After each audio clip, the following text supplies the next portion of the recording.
Once again, wishing a very good morning to all the participants who have joined us today. And it's a matter of great pleasure to address you all. This course is being run by DTRTI Delhi and Lucknow jointly, and it is meant for those participants who are uh, targeting to take the departmental ITO exam this year and future years.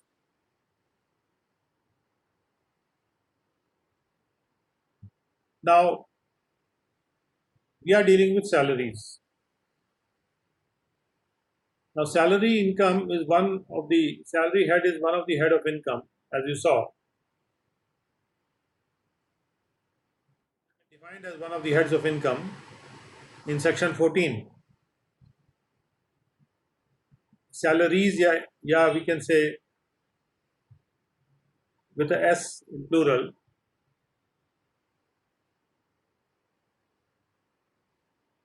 Now, which are those incomes? First of all, which are those incomes which will fall under the head salaries? तो उसके बारे में कहा गया है कि निम्नलिखित इनकमें charge होंगी सैलरी हेड में। तो कौन कौन सी इनकम्स सैलरी हेड में चार्ज होंगी? सबसे पहले तो कोई भी सैलरी जो किसी एम्प्लॉयर से ड्यू है, यहाँ पे रिश्ता जो है एम्प्लॉयर एम्प्लॉई का होना चाहिए, ये बहुत ज़रूरी है। अगर फैक्ट्स एम्प्लॉयर एम्प्लॉई का रिश्ता इंडिकेट करते हैं तभी वो सैलरी होती है, क्योंकि सैलरी किसी को भी अपने एम्प्लॉयर से मिलती है और एम्प्लॉयर से जो सैलरी मिलती है वो अलग अलग टाइप की सैलरी हो सकती है। तो आगे देखेंगे उसके बारे में। लेकिन any salary which is due from an employee, due मतलब अभी मिली नहीं है लेकिन ड्यू हो गई है। जैसे आपने 30 दिन काम कर लिया और उसके बाद आपकी सैलरी अब ड्यू हो गई, अब आपको मिलनी है फ्रॉम एन एम्प्लॉयर और ए फॉर्मर एम्प्लॉयर, या पहले का कोई एम्प्लॉयर है और वो सैलरी ड्यू है एसएससी को प्रीवियस ईयर में, चाहे वो पे की गई हो चाहे ना पे की गई हो। यानी पेड नहीं भी है तो भी वो सैलरी हेड में टोटल इनकम में जुड़ जाएगी, और टोटल इनकम में अगर जुड़ जाती है तो वो टैक्स हो जाएगी।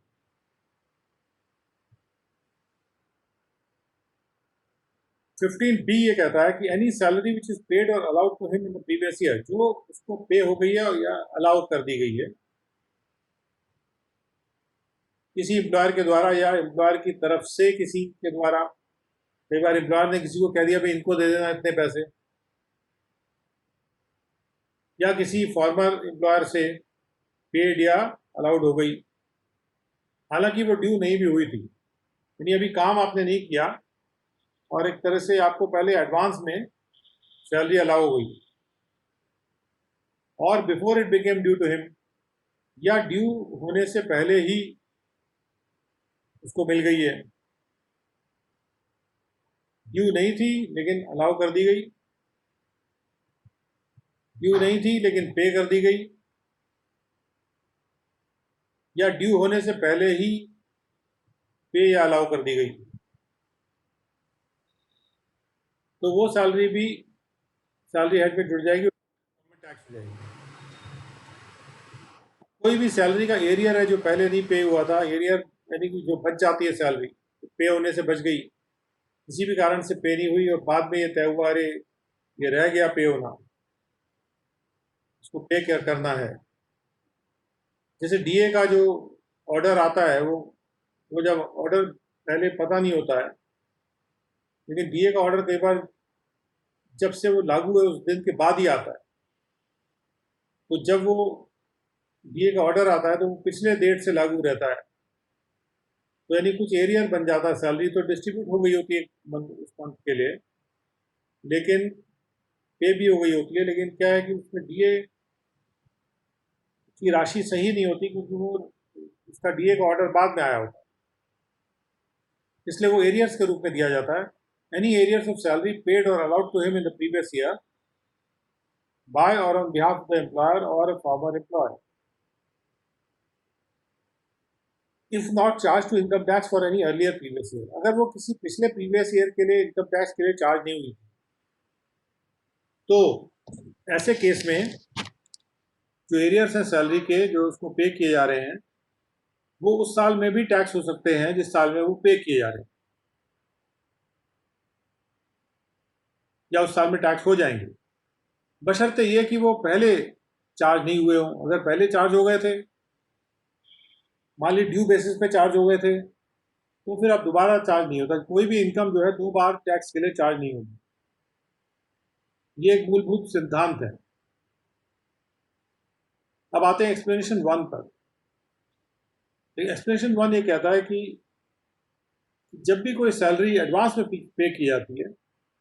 Where any salary which is paid in advance, और वो इनकम टोटल इनकम में शामिल कर ली जाती है, included in the total income of any person for any previous year, तो वो दोबारा से फिर से इंक्लूड नहीं होगी उस व्यक्ति के टोटल इनकम में जब सैलरी ड्यू हो जाएगी। यानी जो सैलरी एडवांस के रूप में दे दी गई, ड्यू होने पर पे नहीं की जाएगी।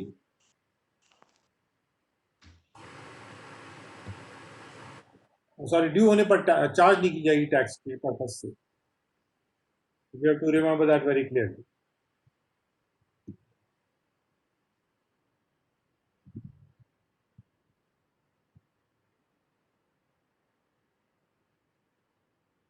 Now, any salary, bonus, commission, or remuneration by whatever name called, due to or received by a partner of a firm from the firm shall not be regarded as salary. Partner को यदि कोई firm से,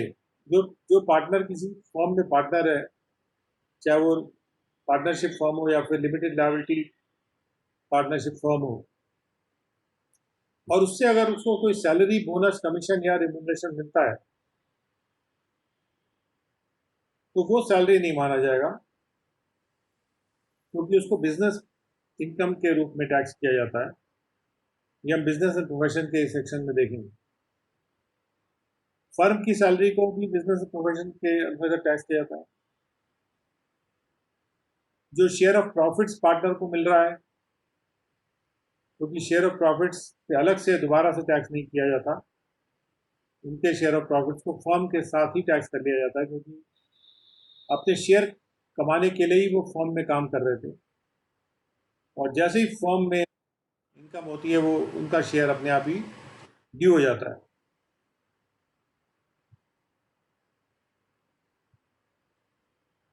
अब आते हैं हम deduction from salaries. तो ये सैलरी तो 3 टाइप की होंगी, चाहे वो पे नहीं भी हुई हो, चाहे पे हो गई हो, चाहे ड्यू हो गई हो, चाहे एडवांस में दी गई हो। वो सारी सैलरी जो है वो सैलरी हेड में टैक्स होती है। अब टैक्स करते टाइम हम उस सैलरी में से क्या चीज हटाएंगे, तो डिडक्शन अलाउ किए गए हैं। ये स्टैट्यूटरी डिडक्शन है, यानी कि लॉ के तहत इसको अलाउ किया गया है। सबसे पहले डिडक्शन ऑफ 40,000 रुपीज, एक 40,000 का रुपए का डिडक्शन, और the amount of salary which ever is less. और अगर सैलरी किसी की 40,000 नहीं है तो पूरा का पूरा सैलरी रिड्यूस हो जाएगी, लेकिन अगर सैलरी 40,000 या उसके ऊपर है तो 40,000 का डिडक्शन यहाँ पे दिया जा रहा है।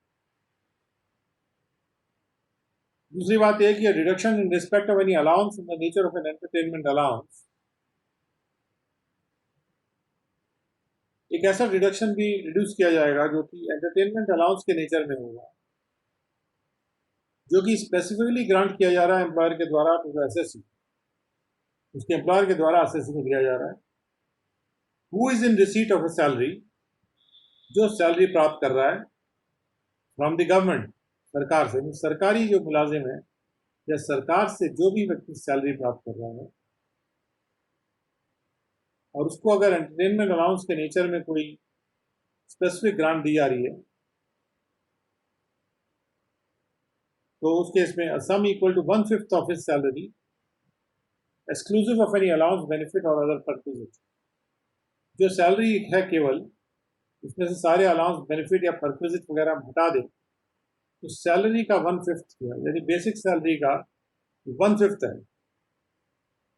और 5,000 rupees which ever is less. यदि सैलरी अगर ज़्यादा है तो 5,000 रुपीज़ में मैक्सिमम, मतलब ये 5,000 रुपीज़ तक जा सकता है ये डिडक्शन।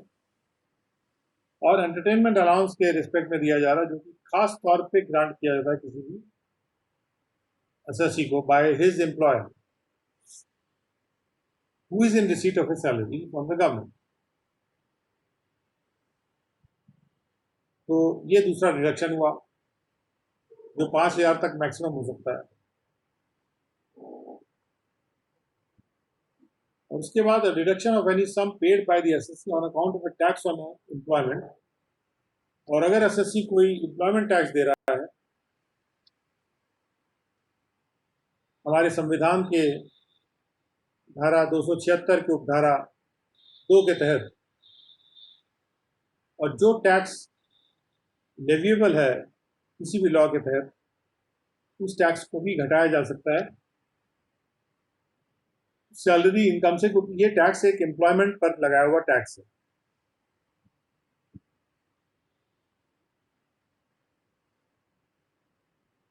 अब आते हैं कुछ डेफिनेशंस पे, जो सैलरी से संबंधित डेफिनेशंस। और सैलरी में जनरली ज़्यादातर ये डेफिनेशंस ही काफ़ी विस्तृत है और जिनको समझने की आवश्यकता है। For the purpose of section 15 and 16 end of this section, 15 और 16 के प्रयोजन से और इस सेक्शन के भी प्रयोजन से, यानी 17 के भी प्रयोजन से, सैलरी में इंक्लूड की जाएगी ये सब चीज़ें।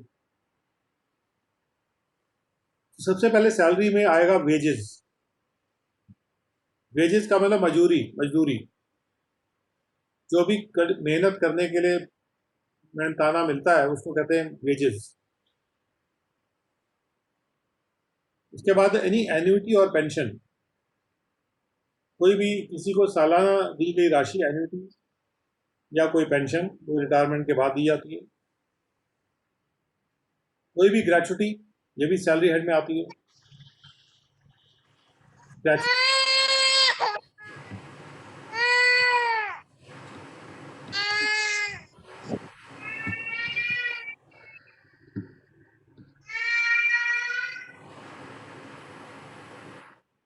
Any gratuity, any fees, commission, perquisites or profits in lieu of or in addition to any salary or wages। किसी भी सैलरी या वेजेस के या तो एडिशन में या उसके इवज में, इन ल्यू ऑफ यानी उसके इवज में, अगर कोई फीस, कमीशन, परक्विजिट या प्रॉफिट दिया जाता है। जैसे कुछ कंपनी अपने प्रॉफिट को भी शेयर करना चाहती हैं अपने एम्प्लॉय से, लेकिन जो उसको एम्प्लॉय को दे रही है तो वो प्रॉफिट शेयरिंग भी जो है ये माना जाएगा कि वो सैलरी हेड में आएगी।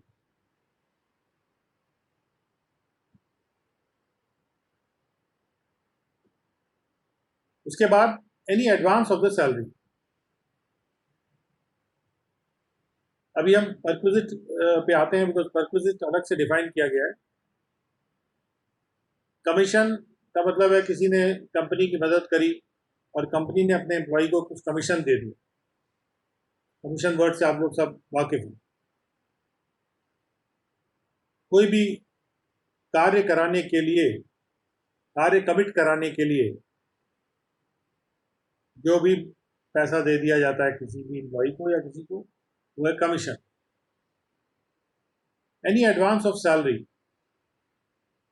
सैलरी का कोई एडवांस पैसा, जैसे ऊपर भी आता है कि एडवांस को भी टैक्स किया जाता है। Any payment received by an employee in respect of any period of leave not availed by him. अगर लीव अवेल नहीं किया है, लीव अवेल्ड ऑफ नहीं किया है किसी भी एम्प्लॉय ने, और उसके इवज में, जैसे लीव एनकैशमेंट जिसको बोलते हैं,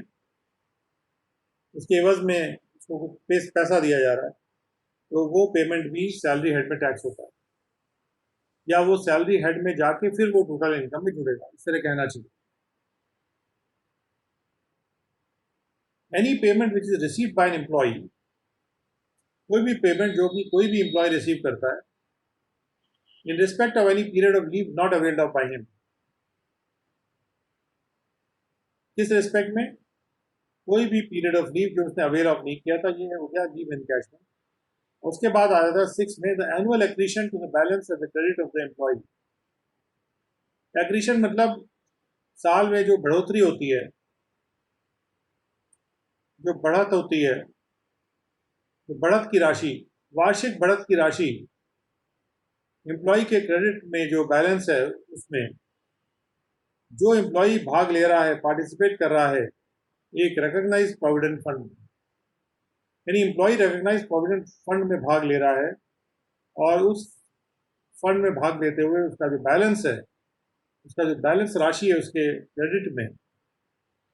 उसमें कोई एक्रीशन होता है जो कि सालाना, to the extent to which it is chargeable to tax, उस हद तक का एक्रीशन जो कि चार्जेबल है टैक्स के लिए, वो सैलरी हेड में जाके टोटल इनकम में जुड़ेगा। जो चार्जेबल नहीं है वो नहीं जुड़ेगा।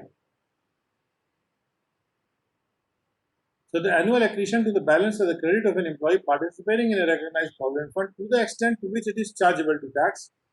under Rule 6 of Part A of the fourth schedule. तो हमारे इनकम टैक्स एक्ट का फोर्थ शेड्यूल है जो रिकॉग्नाइज प्रोविडेंट फंड की बात करता है, और जहां वो रिकॉग्नाइज प्रोविडेंट फंड की बात करता है वहां पे उसका पार्ट ए है। पार्ट ए में रूल 6 है, तो वो रूल 6 के अनुसार जिस हद तक वो जो एनुअल एक्रीशन है वो चार्जेबल है टैक्स के लिए, उतना एक्रीशन जो है वो सैलरी हेड में जुड़ेगा। तो ये देखने के लिए कि ये रूल्स में क्या लिखा है तो उसको पढ़ लेते हैं। Employer's annual contributions when deemed to be income received by employee, employer के जो सालाना योगदान है वो कब डीम टू बी इनकम मान लिए जाएंगे कि वो इनकम प्राप्त हो गई है एम्प्लॉय के द्वारा। तो रूल 6 जो है एम्प्लॉयर के कॉन्ट्रीब्यूशन की बात करता है किसी भी रिकॉग्नाइज्ड प्रोविडेंट फंड के संदर्भ में। That portion of the annual accretion, सालाना बढ़त का वो portion in any previous year to the balance at the credit of the employee, जो बढ़त बैलेंस में होती है जो कि एम्प्लॉय के क्रेडिट में है, participating in recognised provident fund, जो एम्प्लॉय पार्टिसिपेट कर रहा है एक रिकॉग्नाइज्ड प्रोविडेंट फंड में, that portion has consist of, यानी कौन सा पोर्शन जो कि एम्प्लॉयर कंट्रीब्यूशन कर रहा है, contributions made by the employer in excess of 12% of the salary of the employee, employee की सैलरी के 12% से ज्यादा अगर वो कंट्रीब्यूट कर रहा है तो जो भी ज्यादा कंट्रीब्यूट करता है that is chargeable to tax.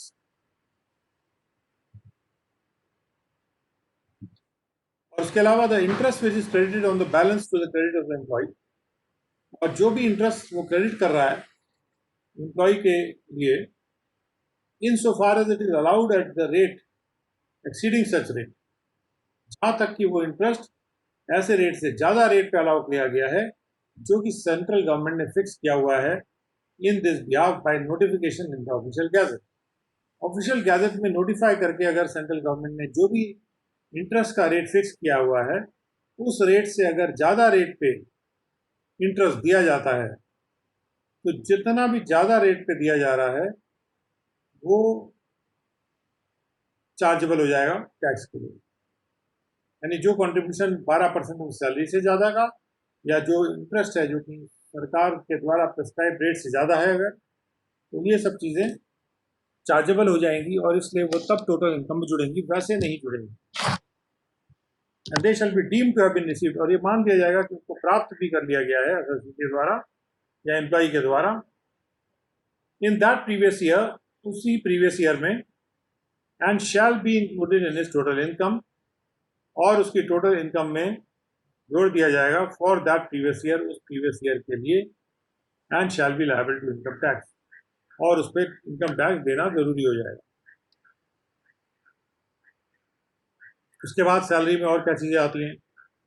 हम लोग पढ़ रहे हैं सैलरी में क्या क्या चीज़ें आती हैं। तो हमने अभी तक पढ़ा है सैलरी 17(1) में सैलरी में क्या क्या चीज़ें शामिल हैं, और उसमें हम आ रहे हैं अभी पॉइंट नंबर 7 पे। पॉइंट नंबर 7 कहता है the aggregate of all the sums, उन सारी राशियों का कुल मिला के जोड़,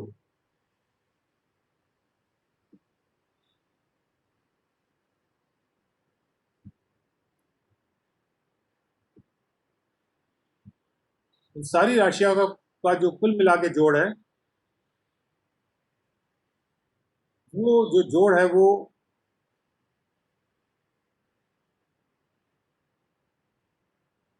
इन द ट्रांसफर्ड बैलेंस, इसमें जो जो बैलेंस ट्रांसफर होके आया है, as referred to in sub rule 2 of rule 11 of part A of the fourth schedule। तो फोर्थ शेड्यूल में लिखा हुआ है कि कितना बैलेंस जो है ट्रांसफर होके आया है, और जितना बैलेंस भी ट्रांसफर होके आया है, ट्रांसफर्ड बैलेंस,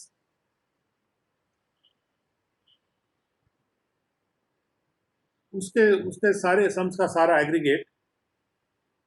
किसी भी एम्प्लॉय के लिए जो कि रिकॉग्नाइज्ड प्रोविडेंट फंड में भाग ले रहा है, to the extent to which it is chargeable,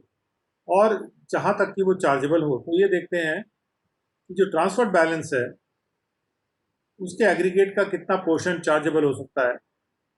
ये सब रूल 4 में दिया हुआ है, रूल 11 के, 11(4) में दिया हुआ है, और 11(2) में दिया हुआ है कि ट्रांसफर बैलेंस क्या चीज़ होती है। तो रूल 11 को देख लेते हैं पूरा, उसको समझ लेते हैं वहाँ क्या कहा गया है। और रूल 11 में कहा गया है कि treatment of balance in newly recognised provident fund. 11(1) says that where recognition is awarded to a provident fund with existing balances, मान लीजिए कोई पहले का प्रोविडेंट फंड था और उसको अब रिकॉग्निशन मिल गया, यानी it is now it has become a recognised provident fund. जब उसको रिकॉग्निशन मिलती है और एग्जिस्टिंग बैलेंसेस के साथ मिलती है, जो भी बैलेंस उसका एग्जिस्ट कर रहा था पहले, तो an account shall be made up of the fund, उस फंड का एक अकाउंट बनाया जाएगा up to the day immediately preceding the day on which the recognition takes effect. जिस दिन रिकॉग्निशन इफेक्ट में आ रही है, असर में आ रही है, उसके एक दिन पहले तक का उसका अकाउंट बनाया जाएगा, showing the balance to the credit of each employee, ये दिखाते हुए कि हर एम्प्लॉय के बैलेंस में कितना अमाउंट है क्रेडिट में, and containing such further particulars, और जिसमें और भी पर्टिकुलर्स होंगे उस अकाउंट में जो बोर्ड प्रेस्क्राइब कर सकता है। बोर्ड प्रेस्क्राइब कर सकता है कि किस तरह का अकाउंट बनाया जाएगा। Now the account shall also show in respect of the balance to the credit of each employee the amount thereof which is to be transferred to that employee's account in the recognized provident fund। और उस account में ये भी दिखाना जरूरी है कि जो भी बैलेंस उस एम्प्लॉय का है उसके क्रेडिट पे, उसमें से कितनी राशि ट्रांसफर की जाएगी उस एम्प्लॉय के अकाउंट में रिकॉग्नाइज्ड प्रोविडेंट फंड। यानी पहले हमको जो पिछला फंड था उसका अकाउंट उस तारीख में बनाना है, जो तारीख एक दिन पहले है रिकॉग्निशन से, और फिर उसमें से ये दिखाना है कि कितना बैलेंस ट्रांसफर होगा रिकॉग्नाइज्ड प्रोविडेंट फंड में, ये भी उसी अकाउंट में दिखाना है। और ऐसी राशि जो कि ट्रांसफर्ड बैलेंस कही जाती है, जो पुराने फंड में से नए फंड में एसएससी के बैलेंस के रूप में आएगी, इसको ट्रांसफर्ड बैलेंस कहा जाता है। shall be shown as the balance to his credit in the recognized provident fund। वो उसके क्रेडिट का बैलेंस दिखाया जाएगा, बैलेंस के रूप में दिखाया जाएगा, on the date on which the recognition shall apply, जिस तारीख में वो रिकॉग्निशन अप्लाई करेगी उस तारीख से दिखाया जाएगा। Now any portion of the balance to the credit of an employee in the existing fund which is not transferred to the recognized fund shall be excluded from the accounts of the recognized fund and shall be liable to income tax in accordance with the provisions of this act other than this part। कोई भी portion जो होगा उस balance का existing fund के, जो कि recognise होने के बाद वो ट्रांसफर नहीं होने वाला है रिकॉग्नाइज फंड में, तो उस पे उसको एक तो पहले तो एक्सक्लूड कर दिया जाएगा रिकॉग्नाइज प्रोविडेंट फंड के खातों से, और उसके बाद that shall be liable to income tax, यानी उस पर इनकम टैक्स लगेगा in accordance with the provisions of this act, इस एक्ट के प्रावधानों के अनुसार, अदर दैन दिस पार्ट, यानी इस पार्ट के अलावा, तो जब हम कहते हैं इस पार्ट के अलावा, तो वहाँ जो जो पार्ट हम इस वक्त बात कर रहे हैं, part A of the fourth schedule,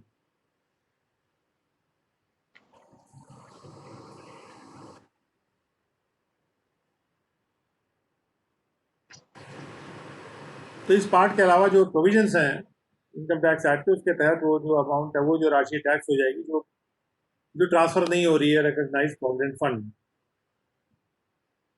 The subject to such rules as the board may make in this behalf, 11(4) कहता है, और 11(4) का वर्णन है ऊपर सैलरीज हेड में, इनको इसको ध्यान से देखना है। Subject to such rules,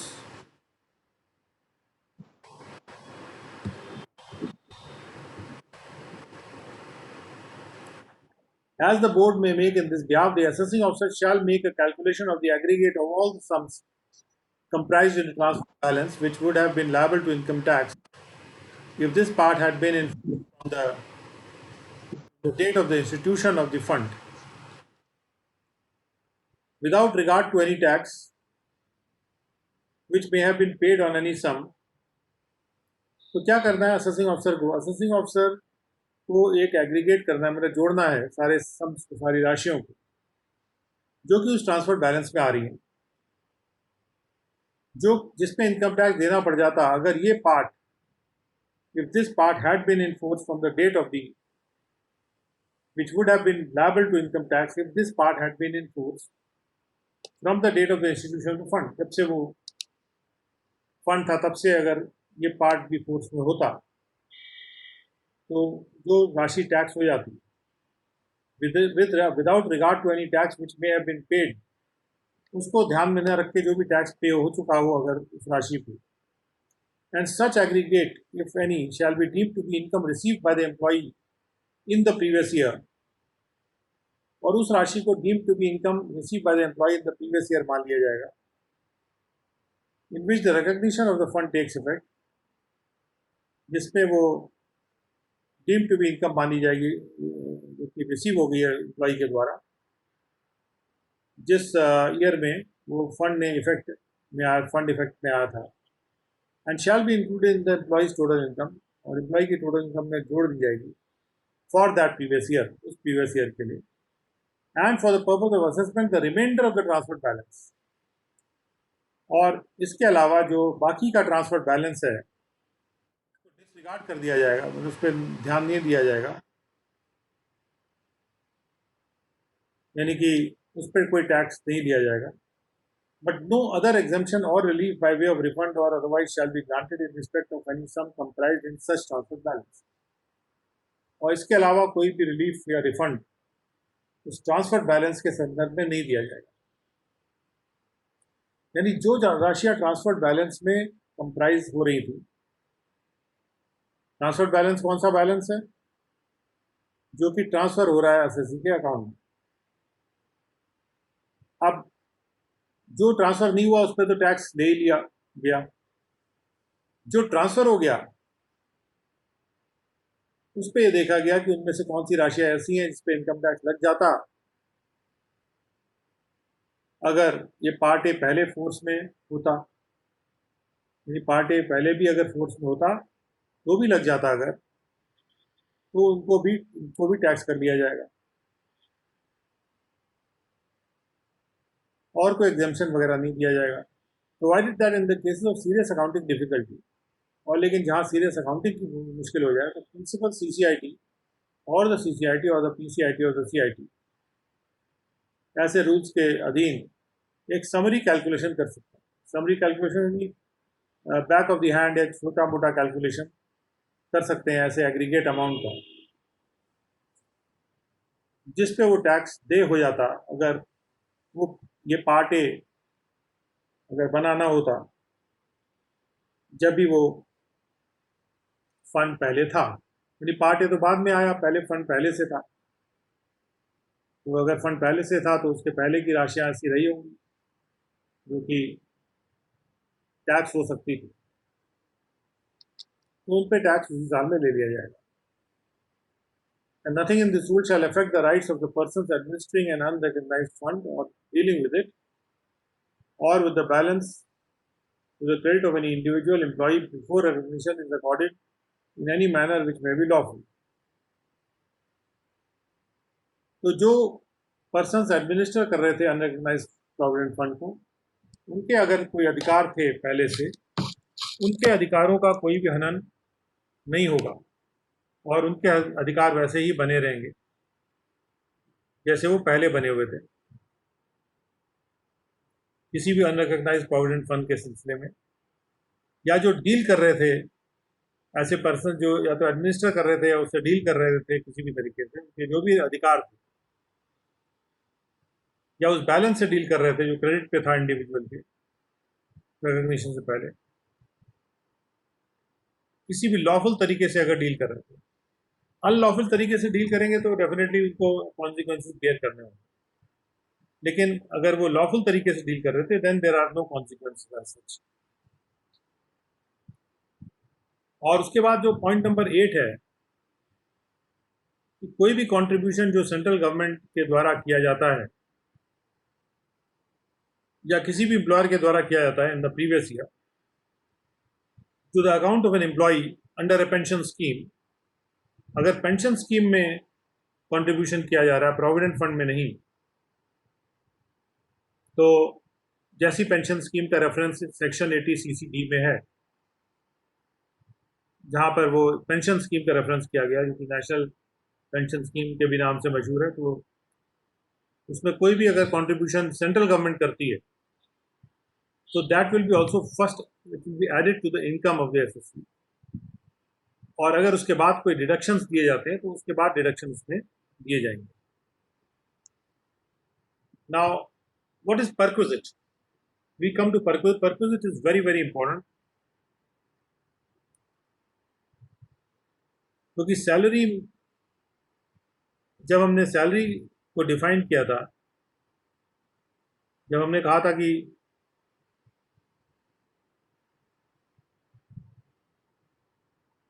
salary क्या चीज होती है, तो कई जगह पर ये शब्द आए, profits in lieu of salary, perquisite of salary. Section 15 और 16 में जहां भी ये शब्दों का वर्णन आया, perquisites, profits in lieu of salary, तो जहां जहां भी वो रेफरेंस आ रहा है 15 और 16 सेक्शंस में, तो उसके संबंध में उन चीजों को यहाँ पे डिफाइन करने की कोशिश की जा रही है।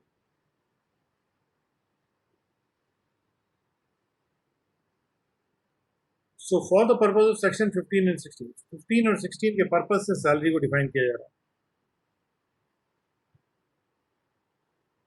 जैसे यहाँ पे हमने सैलरी को डिफाइन किया, फीस, कमीशन, परक्विजिट और प्रॉफिट्स इन लिeu ऑफ और in addition to any salary. तो जब इन सब चीज़ों की बात कर रहे हैं कि सैलरी में शामिल है, तो फिर इनका डेफिनेशन अलग से भी करना होगा। What is perquisite, what is profit in lieu of salary? तो परक्विजिट को डिफाइन किया गया है 17(2) में, और 17(2) के बाद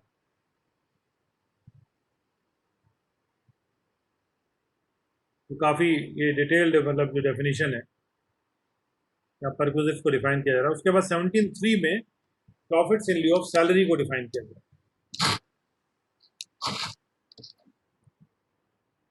So here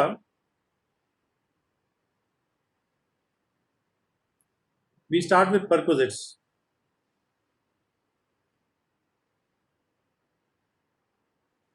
सबसे पहले तो परक्विजिट्स में शामिल है the value of rent free accommodation provided by two the SSC bye the employer. अगर कोई एम्प्लॉयर बिना रेंट लिए, बिना रेंट चार्ज किए कोई अकोमोडेशन देता है, वो एक परक्विजिट है। उसका जो भी वैल्यू है, वैल्यू कैसे किया जाएगा ये हम रूल में देखेंगे, इससे संबंधित रूल है वो दिखाता है कि उसका वैल्यूएशन कैसे होगा। उसके बाद आता है the value of any concession. Rent के मामले में अगर फ्री नहीं था और कोई कंसेशन कर दिया गया रेंट के मामले में, respecting any accommodation provided to the assessee, किसी भी अकोमोडेशन के रिस्पेक्ट में जो एसएससी को दिया गया है बाय हिज एम्प्लॉयर, उसके एम्प्लॉयर के द्वारा. And for the purposes of this subclause, concession in the matter of rent shall be deemed to have been provided if, और कंसेशन को मान लिया जाएगा कि वो दे दिया गया है, deemed to have been provided, और ये कब मान लिया जाएगा कि उसको दे दिया गया है concession, if in a case where an unfurnished accommodation is provided by any employer, ऐसे केस में जहाँ पर किसी भी एम्प्लॉयर के द्वारा बिना फर्निशिंग की अकोमोडेशन दी जाती है, अगर बिना किसी फर्निशिंग के अकोमोडेशन दी जाती है, जो एम्प्लॉयर सेंट्रल गवर्नमेंट या स्टेट गवर्नमेंट नहीं है, और अगर अकोमोडेशन एम्प्लॉयर ओन कर रहा है और जो वैल्यू है अकोमोडेशन की वो डिटरमिन की जाती है specified rate in respect of the period during which the said accommodation was occupied by the SSC during the previous year, exceeds the rent recoverable from or payable by the assessor. यानी specified rate से कोई rate, specified rate कहा जाएगा, इसके definition पे भी हम आएंगे. अगर स्पेसिफाइड रेट से जो वैल्यू निकाली जा रही है अकोमोडेशन की,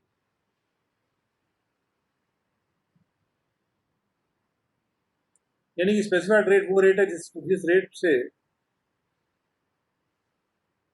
उस एम्प्लॉय को अकोमोडेशन दिया जा रहा है in respect of the period during which said accommodation was occupied, exceeds the rent recoverable, और जो भी रेंट एसएससी के द्वारा पेबल है या रिकवरेबल है,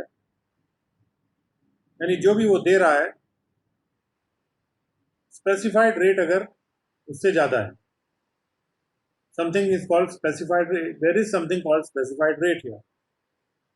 और अगर वो स्पेसिफाइड रेट से कम रेट लिया जा रहा है, तो फिर वो जो जितना कम लिया जा रहा है that will be the perquisite in the matter of concession of the rent. और अगर अकोमोडेशन को लीज पे लिया गया है एम्प्लॉयर के द्वारा, पहला केस था जब एम्प्लॉयर ओन कर रहा है तो वहाँ पे स्पेसिफाइड रेट से कितना कम है एसएससी को दिया गया रेट वो देखना है, और उसके बाद अगर अकोमोडेशन को लीज पे लिया था एम्प्लॉयर ने किसी और से और उसके बाद अपने एम्प्लॉय को दिया है, तो the value of accommodation being the actual amount of the lease rental paid, जितना भी लीज रेंटल पे हो रहा है और पेबल था बाय द एम्प्लॉयर, और 15% ऑफ द सैलरी या 15% सैलरी का, विच एवर इज लोअर. अगर सैलरी का 15% कम है तो वो कम राशि मान ली जाएगी, उतना कंसेशन हुआ, और नहीं तो अगर लीज रेंटल कम है तो लीज रेंटल ही राशि मान ली जाएगी, उतना कंसेशन होगा,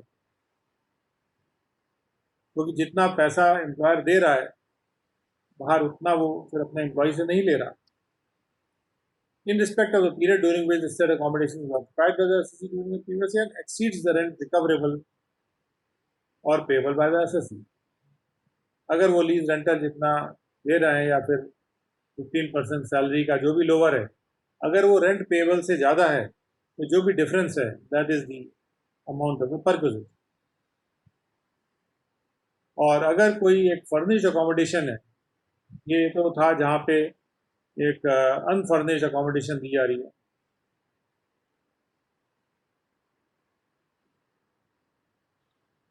in the case of unfurnished accommodation था. ये पार्ट जो है वो अनफर्निश्ड अकोमोडेशन के बारे में है, और उसके बाद जो बी पार्ट है वो फर्निश्ड अकोमोडेशन के संबंध में है.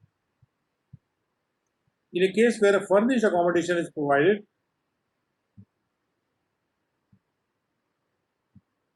by the central government or any state government,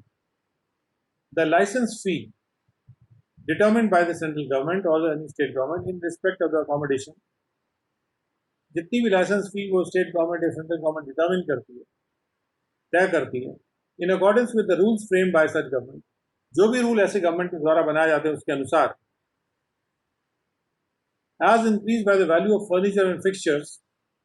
और उसमें बढ़त की जाती है कि कितना फर्नीचर एंड फिक्चर्स की वैल्यू है जो दिया गया है in respect of the period during which such accommodation was occupied by the SSC during the previous year exceeds the aggregate of the rent recoverable. जो कुल मिला के रेंट लिया जा रहा है एसएससी के द्वारा, एसएससी से, या कोई भी चार्जेस अगर एसएससी फर्नीचर और फिक्चर्स के लिए अलग से पे कर रहा है, तो उनका जो एग्रीगेट है यानी कुल राशि जो एसएससी पे कर रहा है, चाहे वो फर्नीचर एंड फिक्सचर के चार्जेस हो या फिर वो रेंट हो, तो अगर जितना भी एसएससी पे कर रहा है, लाइसेंस फी अगर उससे ज़्यादा थी, जो भी लाइसेंस फी गवर्नमेंट ने डिटरमाइन की, यानी पे कर रहा हो, लाइसेंस फी ज़्यादा थी, अगर लाइसेंस फी दे रहा है वो, अब कोई बात नहीं है। अगर अनफर्निश्ड अकोमोडेशन है, अगर फर्निश्ड अकोमोडेशन है, लाइसेंस फी दे रहा है और फर्नीचर फिक्सचर का अलग से नहीं दे रहा, तो फर्नीचर एंड फिक्सचर के संबंध में उसको वैल्यू किया जा सकता है।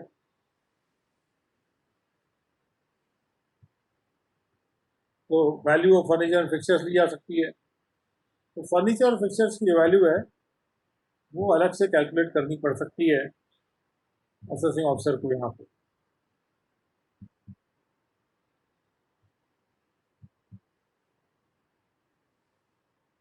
और इस वैल्यू को जोड़ना पड़ेगा लाइसेंस फी में, और उसमें से फिर घटाना होगा कि कितना रेंट या फर्नीचर फिक्सचर का पैसा मिल रहा है, तो जो भी डिफरेंस है that will be the perquisite. और जहाँ पे in a case where furnished accommodation provided by an employer other than the government, लेकिन अगर गवर्नमेंट नहीं है और कोई और एम्प्लॉयर है जो कि फर्निश्ड अकोमोडेशन प्रोवाइड कर रहा है, then the accommodation is owned by the employer, और accommodation अगर employer के ownership में है, then the value of the accommodation determined under subclause 1 of clause A as increased by the value of the furnitures and fixtures in respect of the period during which the said accommodation was occupied by the SSC during the previous year exceeds the rent recoverable। तो यहाँ पर भी जो sub clause A में 1 को use किया जा रहा है, जहाँ पर कहा गया था कि स्पेसिफाइड रेट लगाया जाएगा, तो यहाँ पर भी वो स्पेसिफाइड रेट लग लिया जा रहा है और उसमें फर्नीचर एंड फिक्सचर्स की वैल्यू को फिर जोड़ा जा रहा है, और अगर जितना वो रेंट रिकवरेबल से ज़्यादा है that is the amount of concession and therefore that is the amount of the perquisite. और अगर अकोमोडेशन एम्प्लॉयर ने रेंट पे लिया है किसी बाहर से, किसी और से, तब हम A2 में जो तरीका दिया हुआ है, यानी कि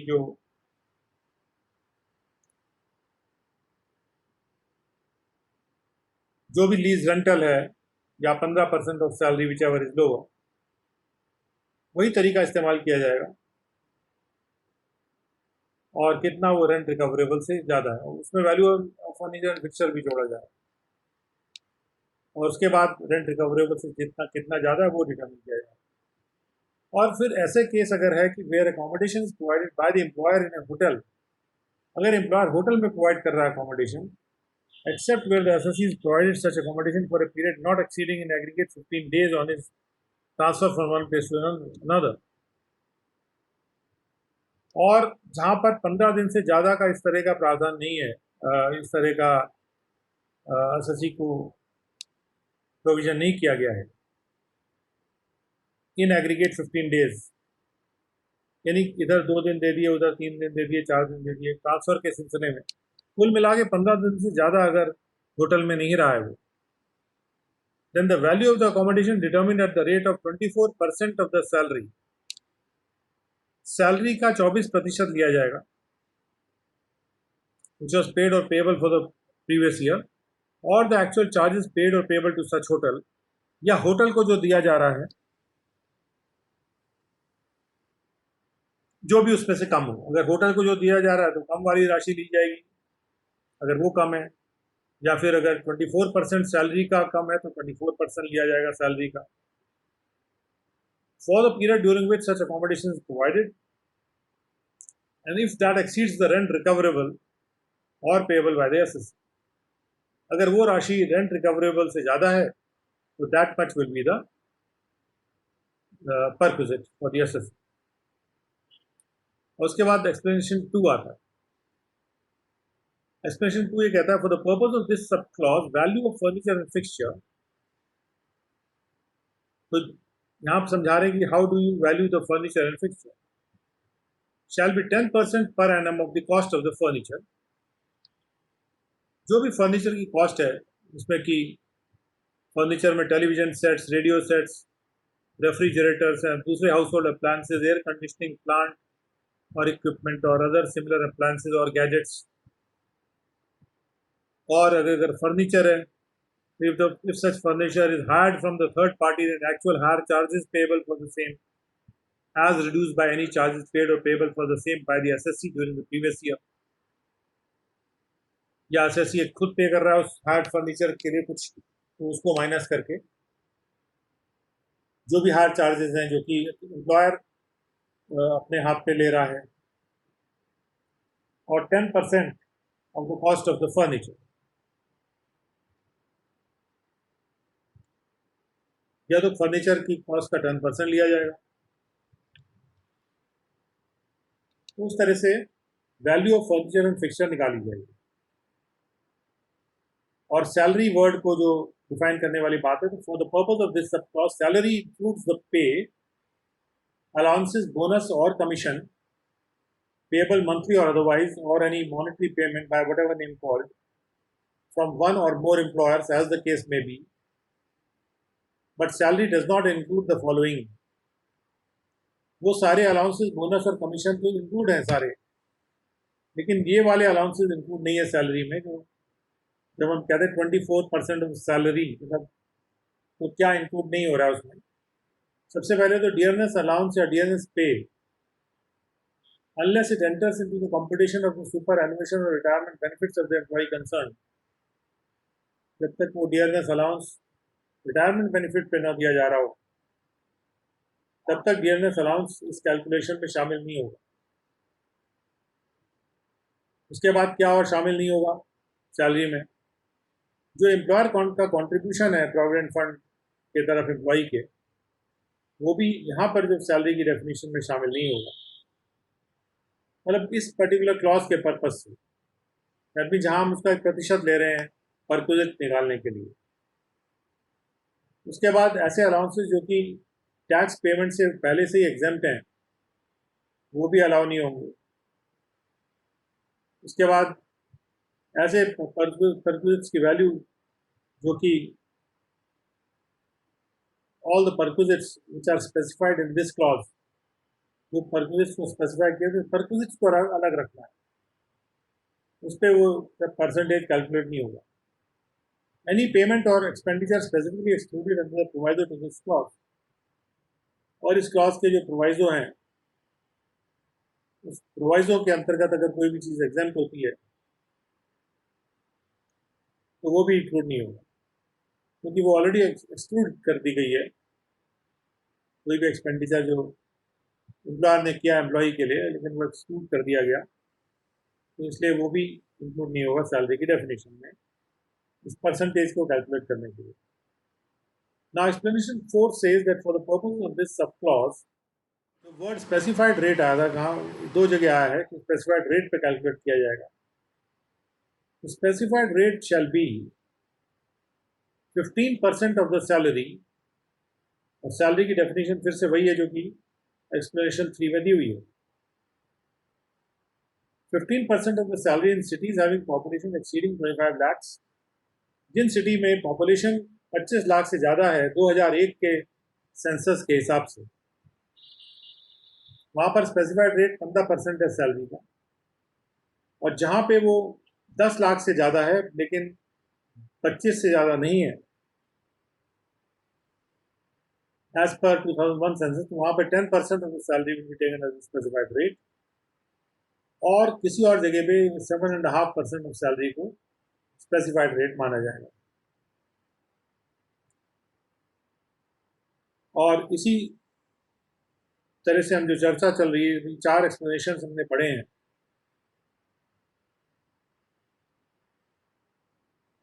और ये जो एक्सप्लेनेशंस हैं, 4 एक्सप्लेनेशंस, ये पॉइंट नंबर 2 के थे परक्विजिट के अंदर जो आ रहा है। जब हम कहते हैं कंसेशन, तो कंसेशन हम कैसे निकालेंगे, तो स्पेसिफाइड रेट की बात हुई थी। तो परक्विजिट की डेफिनेशन में हमने पॉइंट नंबर 1, पॉइंट नंबर 2 के ये जो एक्सप्लेनेशन थे, जहाँ पर पॉइंट नंबर 2 में concession in matter of rent calculate किया जा रहा था। तो concession in matter of rent इन सारे एक्सप्लेनेशंस को मद्देनजर रख के किया जाता है कैलकुलेट। और तीसरा परक्विजिट क्या है? तीसरा परक्विजिट है the value of any benefit और एमिनिटी ग्रांटेड और प्रोवाइडेड फ्री ऑफ कॉस्ट। कोई भी बेनिफिट, कोई भी फायदा, कोई इस्तेमाल की चीज़, एमिनिटी यदि दी जाती है या फिर फ्री ऑफ कॉस्ट दी जाती है या कंसेशनल रेट पे दी जाती है, इन द फॉलोइंग केसेस, निम्नलिखित केसेस। सबसे पहले अगर वो बाय किसी कंपनी के द्वारा दी जाती है अपने एम्प्लॉय को, जो एम्प्लॉय उसका डायरेक्टर है, डायरेक्टर को कोई एमिनिटी या कोई बेनिफिट दिया जा रहा है, तो that is also covered under the definition of salary, the head salary. By a company to an employee being a person with a substantial interest, या कंपनी किसी ऐसे एम्प्लॉय को पेमेंट कर रही है या बेनिफिट या एमिनिटी दे रही है जिस एम्प्लॉय का उसका सब्सटेंशियल इंटरेस्ट है उस कंपनी में, और उसके बाद किसी एम्प्लॉयर के द्वारा, जो कि कोई भी कंपनी भी हो सकती है, अपने एम्प्लॉय को दिया गया हो, to whom the provisions of A, B of this subclause do not apply, यानी कि वो अगर डायरेक्टर भी नहीं है, अगर सब्सटेंशियल इंटरेस्ट भी नहीं है उसका, और जिसकी income under the head salary weather due from paid or allowed by एक एम्प्लॉयर, 2 एम्प्लॉयर, ज़्यादा employers, exclusive of the value of the benefits, in benefits या एमिनिटीज के अलावा उसकी जो सैलरी है, which is not provided for by way of monetary payment, उसको कि मॉनिटरी पेमेंट से नहीं दिया जाता, लेकिन उसको काइंड में दिया जाता है, किसी नॉन मॉनिटरी तरीके से दिया जाता है अगर वो 50,000 से ज़्यादा है। यानी कि किसी भी एम्प्लॉय को, अगर कोई भी एम्प्लॉयर 50,000 से ज़्यादा का नॉन मॉनिटरी पेमेंट कर रहा है, इसकी वैल्यू या 50,000 से ज़्यादा के कोई भी बेनिफिट या एमिनिटी प्रोवाइड कर रहा है, जो कि फ्री ऑफ कॉस्ट प्रोवाइड कर रहा है वो, या कंसेशनल रेट पे प्रोवाइड कर रहा है, तो वो भी परक्विजिट के डेफिनेशन में आ जाएगा। एन एक्सप्लेनेशन में कहा गया कि for the removal of doubts it is hereby declared that the use of any vehicle provided by a company or an employer for journey by the assessee from his residence to his office or other places of work, or from such office or place to his residence, shall not be regarded as a benefit or amenity. अगर vehicle के use के लिए कोई भी company या कोई employer vehicle का use प्रदान करता है, यूज ऑफ एनी व्हीकल प्रदान करता है कोई भी कंपनी या कोई एम्प्लॉयर, जिससे एसएससी जो है अपने घर से ऑफिस आ सके या दूसरे वर्क प्लेस पे जा सके या किसी प्लेस से घर आ सके, तो वो कोई बेनिफिट या अम्यूनिटी इस सब क्लॉज के पर्पस के लिए नहीं कहलाएगा।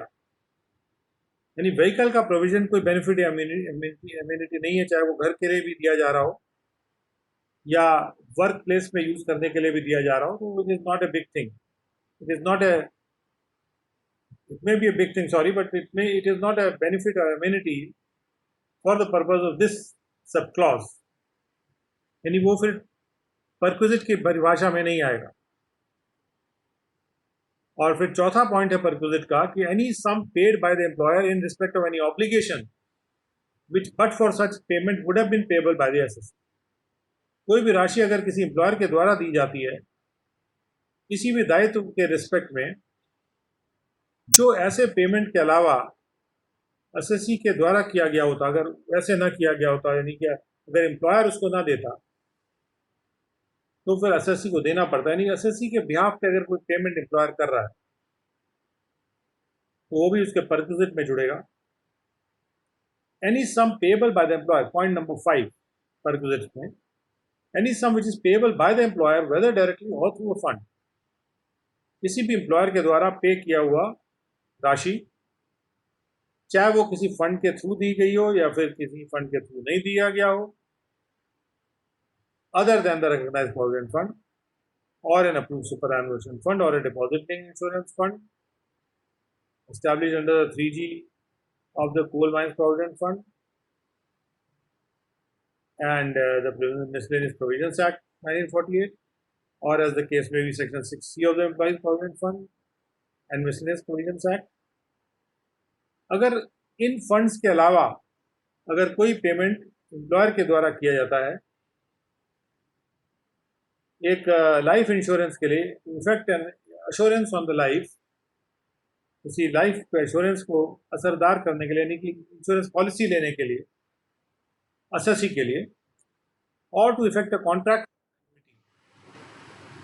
या किसी एन्युटी के कॉन्ट्रैक्ट को इफेक्ट में लाने के लिए, यानी कि एन्युटी वो राशि होगी जो हर साल असेसी को मिलेगी, चाहे उसको लाने के लिए या फिर, यानी इंश्योरेंस में दो तीन तरह के प्रोडक्ट्स होते हैं. एक प्रोडक्ट ये होता है कि जैसे किसी की लाइफ अगर ख़त्म होती है तो जो बेनिफिशियरी है उसको पेमेंट मिलता है. दूसरा ये है कि अगर उसकी लाइफ ख़त्म होती है तो एक हर साल उसको कुछ राशि मिलती है, बिना लाइफ ख़त्म हुए भी हर साल कुछ राशि मिलती है. तो इस तरह से वो हर साल जो राशि मिलती है वो एन्युटी है. तो उसके लिए जो भी प्रीमियम का जो पेमेंट अगर एम्प्लॉयर कर रहा है इस तरीके से, to effect the assurance on the life of the assessee, यानी लाइफ इंश्योरेंस पॉलिसी लेने के लिए या फिर कोई एन्युटी का कॉन्ट्रैक्ट लेने के लिए, जैसे कि पेंशन कॉन्ट्रैक्ट लेने के लिए, 3 साल 4 साल पुराना है. तो वो राशि भी जो है परक्विजिट में जुड़ जाएगा. और उसके बाद आते हैं पॉइंट नंबर 6 पे. परक्विजिट्स का point number 6 which says that the value of any specified security or the sweat equity shares जो अलॉट किए गए हैं, ट्रांसफ़र किए गए हैं, चाहे डायरेक्टली या इनडायरेक्टली एम्प्लॉयर के द्वारा या फॉर्मर एम्प्लॉयर के द्वारा, या तो फ्री ऑफ कॉस्ट दिए गए हैं या कंसेशनल रेट पे दिए गए हैं, तो जो भी उस स्पेसिफाइड सिक्योरिटी का वैल्यू है जो कंसेशनल रेट पे दिया गया, जो भी कंसेशनल रेट है, जो भी कंसेशन है, या स्वेट इक्विटी शेयर्स की हमने बात पहले भी की थी, जो कि कई बार मेहनत करते हैं एम्प्लॉयज़, कोई नई चीज़ ईजाद करते हैं, उनकी मेहनत के लिए इक्विटी अलॉट कर दी जाती है उनको, चाहे वो कई बार फ्री ऑफ कॉस्ट भी दी जाती है, ओनर शेयर्स के रूप में भी दिया जाता है, कभी कुछ कॉस्ट लेके भी दिया जा सकता है. तो उसमें अगर वो जो भी उस सिक्योरिटी की वैल्यू है, या जो या तो कंसेशनल रूप में दी जा रही है, फ्री दी जा रही है, so that will be also a perquisite. Now चाहे वो फ्री है तो पूरा वैल्यू, अदरवाइज जो कंसेशन है that will be considered to be the perquisite. Now explanation कहता है स्पेसिफाइड सिक्योरिटी. स्पेसिफाइड सिक्योरिटी का मतलब है कि सिक्योरिटी की डेफिनेशन हम ले रहे हैं सिक्योरिटी कॉन्ट्रैक्ट रेगुलेशन एक्ट 1956 से. And where the employee stock option has been granted under any plan or scheme therefor includes the securities offered under such plan or scheme. या फिर अगर कोई एम्प्लॉयज़ के लिए स्टॉक ऑप्शन स्कीम कंपनी लेके आई है जहाँ पे एम्प्लॉयज़ को शेयर्स दिए जाते हैं कंपनी के द्वारा, और उस प्लान या स्कीम के तहत एम्प्लॉयज़ को कुछ स्टॉक दिया गया है, शेयर्स दिए गए हैं, तो उसमें वो सिक्योरिटीज़ भी स्पेसिफाइड सिक्योरिटी में आ जाएंगी, क्योंकि उससे एम्प्लॉय स्टॉक ऑप्शन स्कीम के तहत एसएससी को दी जा रही है. और स्वेट इक्विटी शेयर्स का मतलब है equity shares which are issued by a company to its employees or directors at a discount or for consideration other than the cash for providing know how. अगर अपने एम्प्लॉय या directors उनके know how provide कर रहे हैं, कोई नई चीज़ ईजाद की उसका नो हाउ दे रहे हैं, या उनके पास पहले से उपलब्ध है कोई राइट्स, जैसे उन्होंने कोई चीज़ नई ईजाद की थी, पेटेंट करा ली थी, उनके पास वो राइट्स हैं जिनको पेटेंट, कॉपीराइट एक्सेट्रा राइट बोला जाता है, उसको broadly in the nature of intellectual property right भी बोला जाता है. तो जो भी राइट उसने प्रोवाइड किए या कोई भी वैल्यू एडिशन उसने प्रोवाइड किया एम्प्लॉय ने, कंपनी को कोई वैल्यू एडिशन दिया, यानी उसके कंपनी के मूल्य में कोई बढ़ोतरी कराई कुछ काम करके, तो कंपनी ने उसको स्वेट एक्विटी शेयर्स दिए। वो एक्विटी शेयर जो उसने मेहनत का है, उसकी काबिलियत का पैसा है के शेयर्स, और वो चाहे फ्री में दिए हों चाहे वो डिस्काउंट पे दिए हों या फिर कुछ और सामान लेके उसके एवज में दिए हों, जो भी कंसेशन इसमें प्रोवाइड किया गया तो that will be the perquisite. Now the value of any specified security or specified equity shares shall be the fair market value. ये पता लगाने के लिए कि what will be the value of the specified security or the specified equity shares, हमको fair market value लेना है उस specified security का या specified equity shares का। किस डेट में लेना? On the date on which the option is exercise by the SSC. अगर एम्प्लॉय स्टॉक ऑप्शन स्कीम है जिसमें कि एक ऑप्शन दिया जाता है कि आप स्टॉक अपने पास रजिस्टर कर सकते हैं या बेच सकते हैं उसको, तो जब वो ऑप्शन एक्सरसाइज कर देगा, जिस तारीख को वो ऑप्शन एक्सरसाइज करता है, उसमें से वो राशि माइनस करके जो राशि उसने पे की थी या उससे रिकवर की गई है उन सिक्योरिटीज या शेयर्स के लिए, फेयर मार्केट वैल्यू में से फेयर मार्केट वैल्यू उस डेट में देखते हुए जिस डेट में ऑप्शन उसने एक्सरसाइज किया था, तो उस डेट के अलावा मतलब उस डेट पे देखते हुए कितने वैल्यू है उसमें से वो वैल्यू माइनस करके जो एसएससी ने पेमेंट किया है, जब माइनस कर देंगे तो हमें वैल्यू ऑफ स्पेसिफाइड सिक्योरिटी मिल जाएगी जिसको हमको परक्विजिट ट्रीट करना है। फेयर मार्केट वैल्यू का मतलब क्या है? Fair market value means the value determine in accordance with the method which is prescribed. Prescribe method इससे कि वैल्यू निकाली जाती है, फेयर मार्केट वैल्यू निकाली जाती है, यानी मार्केट में कौन सी वैल्यू ऐसी है जो कि फेयर है, उस प्राइस फेयर प्राइस है, सही प्राइस है। Option means a right but not an obligation. Option एक राइट है, एक ड्यूटी नहीं है। कोई जरूरी नहीं कि ऑप्शन वो एक्सरसाइज करेगा ही। तो ऑप्शन एक अधिकार है, एक दायित्व नहीं है, एक कर्तव्य नहीं है, which is granted to an employee apply for the specified security or specified equity shares,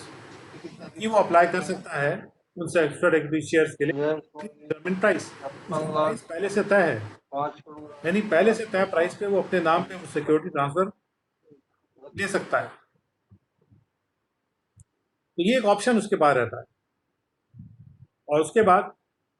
the amount of any contribution to an approved superannuation fund, point number 7 है परक्विजिट का। Any contribution to the approved superannuation fund by the employer in respect of the SSC, तो employer की तरफ से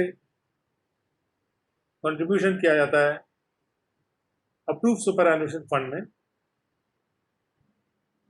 to the extent it exceeds 1,50,000 rupees. अगर ये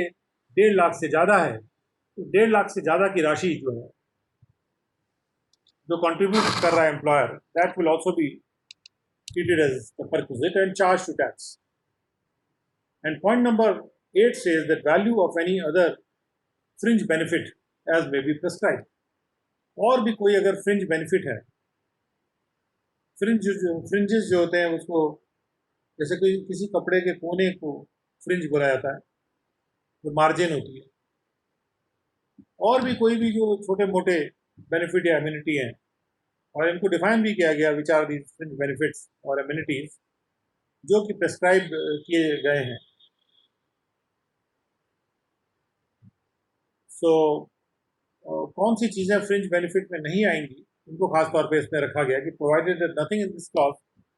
shall apply to the value of any medical treatment provided to an employee or any member of his family in any hospital maintained by the employer. अगर employer अपना एक hospital चला रहा है और उस चलाए हुए हॉस्पिटल में वो एम्प्लॉई को मेडिकल ट्रीटमेंट देता है या उसके किसी फैमिली मेंबर को मेडिकल ट्रीटमेंट देता है,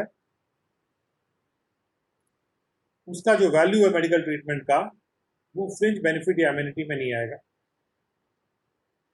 Any sum which is paid by the employer in respect of any expenditure actually incurred by the employee on his medical treatment or treatment of any member of his family, या कोई भी राशि अगर employer देता है अपने employ के लिए या जो भी उसने एक्चुअली इनकर किया था एक्सपेंडिचर उसके संबंध में, अपने मेडिकल ट्रीटमेंट के लिए या अपने फैमिली मेंबर के ट्रीटमेंट के लिए, एक ऐसे हॉस्पिटल में जो कि सरकार द्वारा मेंटेन्ड है या सरकार द्वारा अप्रूव्ड है, तो हॉस्पिटल एम्प्लॉयज के ट्रीटमेंट के लिए,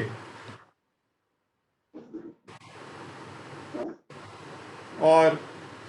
जो ऐसे डिजीजेस के रिस्पेक्ट में है या ऐसे एलिमेंट्स के रिस्पेक्ट में है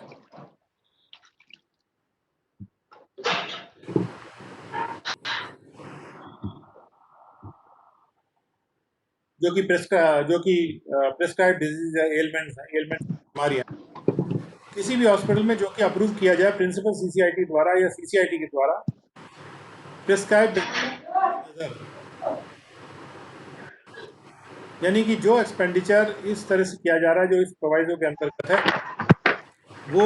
उसका परक्विजिट नहीं माना जाता। यानी कि अगर नहीं माना जाता है हाँ हाँ तो हट जल्दी हट जा, प्यास लगे बहुत तेज की, मर जा रहा हूँ पानी मारे। वो एक बार छोड़ेगा, वो छोड़ेगा। तो अगर वो परक्विजिट नहीं माना जाता है तो उसको टैक्स नहीं किया जाएगा ऑब्वियसली। ये फ्रिंज बेनिफिट्स हैं लेकिन ये एक्सक्लूड कर दिए गए हैं। यानी अगर अप्रूव्ड अस्पताल में वो ट्रीटमेंट करा रहा है और एम्प्लॉयर उसका पैसा दे रहा है, या फिर एम्प्लॉयर कई अस्पताल में करा रहा है पैसा ही नहीं देना पड़ रहा उसको, या फिर अगर ऐसे अस्पताल में करा रहा है जो अप्रूव्ड है या तो सरकार द्वारा अप्रूव्ड है या प्रिंसिपल सीसीआईटी के द्वारा या सीसीआईटी के द्वारा अप्रूव्ड है, provided that in a case falling in sub clause B, यानी जहाँ प्रिंसिपल सीसीआईटी या सीसीआईटी अप्रूवल है, employee shall attach with return of income a certificate. अगर वो ऐसे अस्पताल से कराता है जो कि प्रिंसिपल सीसीआईटी या सीसीआईटी के द्वारा अप्रूव्ड है, तो एसएससी को अपने रिटर्न के साथ एक सर्टिफिकेट लगाना होगा उस हॉस्पिटल से जिसमें वो डिजीज स्पेसिफाइड होगी या एलिमेंट स्पेसिफाइड होगा for which the medical treatment was required, जिसके लिए मेडिकल ट्रीटमेंट की जरूरत थी, and the receipt for the amount paid to the hospital, और जो भी अमाउंट हॉस्पिटल को पे किया गया था उसके लिए जो रसीद दी गई थी वो भी अटैच करनी होगी। तो ये अटैच करके ही वो उसको ये एग्जेम्पशन मिल सकता है एक तरह का, और इसलिए ये बात मद्देनजर रखनी चाहिए कि जहां पर कोई बीमार हो रहा है जिसका पेमेंट एम्प्लॉयर कर रहा है तो वो परक्विजिट नहीं मानते, तो बशर्ते वो सर्टन ठीक ठाक अप्रूव्ड अस्पतालों में वो किया गया हो। उसके बाद आता है कि any portion of the premium paid by an employer, अगर एम्प्लॉयर कोई प्रीमियम पे कर रहा है in relation to an employee to effect or keep in force an insurance on the health of such employee under any scheme approved by the central government or the IRDA, अगर IRDA ने या central government ने कोई scheme approve की है और उस approve scheme के तहत इंश्योरेंस करा के प्रीमियम दे रहा है कोई एम्प्लॉई का for the purpose of clause 1B of subsection 1 section 36,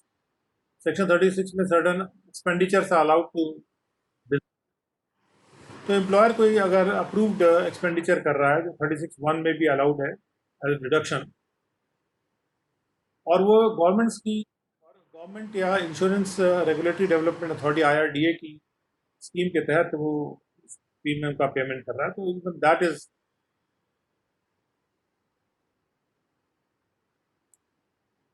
not considered to be a perquisite. We are seeing what are not considered as a perquisite under the benefit and amenities, or the fringe benefit and amenity clause. कौन सी चीज़ें fringe benefit या amenity में नहीं आती और इसलिए perquisite में नहीं आती। उसके बाद इन एक्सेप्शंस में और भी चीज़ें जैसे any expenditure incurred by the employer on the medical treatment of the employee or any member of family outside India, India से बाहर ट्रीटमेंट कराने गया वो, travel and stay abroad with employee or any member of the family for medical treatment, and travel and stay abroad of one attendant. एक attendant जो patient को accompany करता है, जो एम्प्लॉई है, और उस या फिर उसका कोई फैमिली मेम्बर है जो बीमार है, उसके मेडिकल ट्रीटमेंट पे जो भी पैसा खर्च किया जा रहा है वो भी फ्रिंज बेनिफिट्स में नहीं शामिल किया जाएगा, for the purpose of treating it as a perquisite under the head salaries, subject to the condition. Condition यहाँ पे ये है कि the expenditure on medical treatment and stay abroad shall be excluded from the perquisite only to the extent permitted by the Reserve Bank of India. Reserve Bank of India को यहाँ पे अधिकार है, एक हद लगा सकता है कि इस हद तक का ही एक्सपेंडिचर आप बाहर कर सकते हैं जाके मेडिकल ट्रीटमेंट पे, तो उसी हद तक का जो जो आरबीआई अलाउ कर रहा है एक्सपेंडिचर, वही हम भी इनकम टैक्स एक्ट में अलाउ करेंगे. और उसके बाद expenditure on travel shell be excluded from the perquisite only in the case of an employee whose gross total income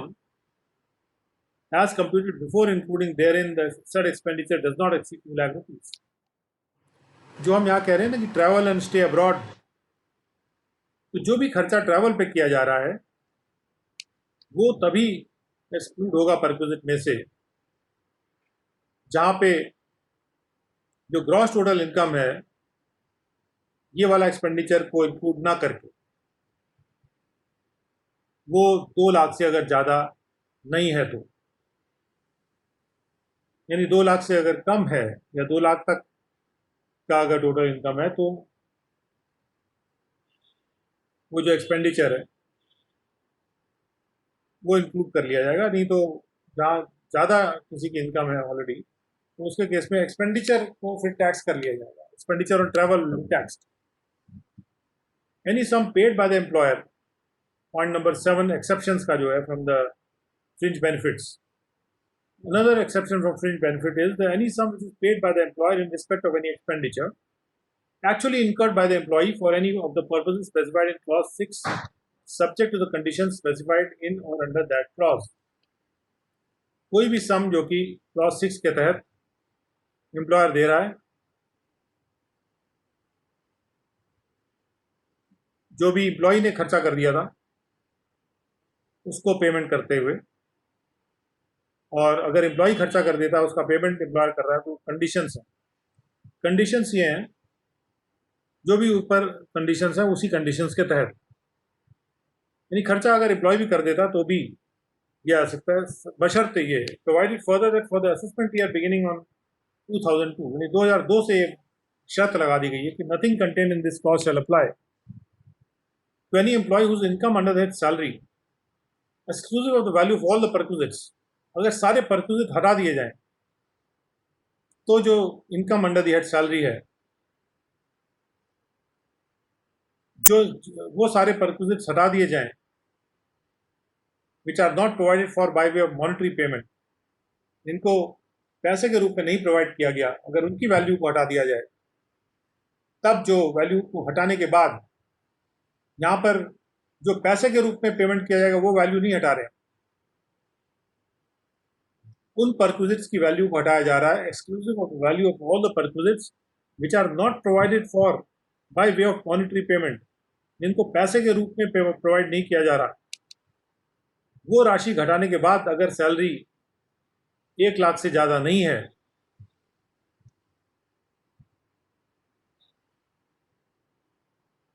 ठीक है, does not exceed 1 lakh rupees, तो उस केस में फॉर द असेसमेंट ईयर 2002 से ज़्यादा इस क्लॉज में कोई भी चीज़ जो कही जा रही है, nothing contain in this clause shall apply to any employee whose income under their salary does not exceed 1 lakh rupees. एक छोटे एम्प्लॉय केस में जिसकी सैलरी 1 लाख रुपीज से ज़्यादा नहीं है, तो कोई भी चीज़ जो कि इस क्लॉज में कही गई है वो अप्लाई नहीं करेगी.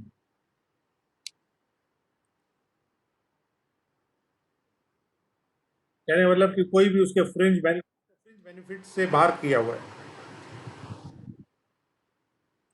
Now, for the purpose of clause 2, hospital includes a dispensary or a clinic or a nursing home. Family का अर्थ 10(5) से लिया हुआ है, और ग्रॉस टोटल इनकम वर्ड का जो मीनिंग है वो 80B5 से लिया हुआ है। तो 80B5 में जो ग्रॉस टोटल इनकम का मीनिंग है वो दिया हुआ है कि जब सारे हेड्स में जो इनकम आती है उसको जब हम जोड़ देते हैं उससे ग्रॉस टोटल इनकम बनती है। इसको डिटेल में कल के सेशन में देखेंगे। Now we come to the end of today's lecture and we continue tomorrow with income under the head salary.